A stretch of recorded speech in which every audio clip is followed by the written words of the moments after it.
हवा में जो एयर में कोई भी काम करोगे आप तो आपको एटीसी से परमिशन लेनी पड़ेगी। एटीसी जो होता है एयर ट्रैफिक कंट्रोल होता है, जो हमारे कानपुर क्षेत्र कार है। अच्छा, कार अगर लिए तो उसको चलाने के लिए ड्राइवर चाहिए होता है और ड्राइवर का डीएल होता है, ड्राइविंग लाइसेंस, है ना। ऐसे ही अगर आपने ड्रोन ले रखा है तो ड्रोन को उड़ाने के लिए भी तो लाइसेंस कौन देता है? ड्रोन पायलट का भी लाइसेंस होता है, पता है आपको?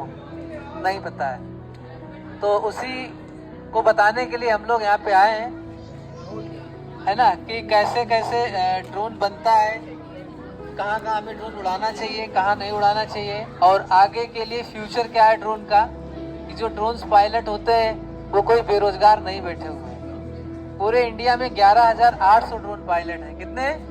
11,800। सोचो 140 करोड़ जनसंख्या है और 11,800 ड्रोन पायलट है, तो शॉर्टेज तो है इंडिया में। लेकिन हम लोगों को नहीं मालूम है कि ड्रोन पायलट कैसे बना जाएगा, या ड्रोन पायलट बनने के बाद हमारे आगे स्कोप क्या है, कैरियर क्या है, नहीं पता है ना। तो हम बताते हैं, इसीलिए हम लोग आए हैं। जो कानपुर एरोमॉडेलिंग क्लब है तो ये ड्रोन का सारा जो भी होता है मैन्युफैक्चरिंग से लेके उड़ाने तक की ट्रेनिंग देता है, ठीक है।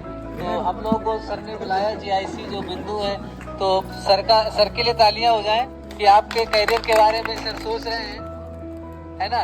तो जैसे कि सभी लोग बता के गए, अभी सर लोग आईटीआई के बारे में बताया, नर्सिंग के बारे में बहुत सी चीज़ें बताई गई।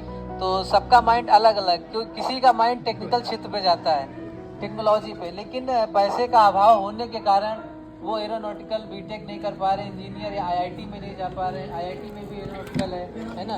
तो अब हम बताते हैं कि ड्रोन पायलट कैसे बनना जाता है, ठीक है।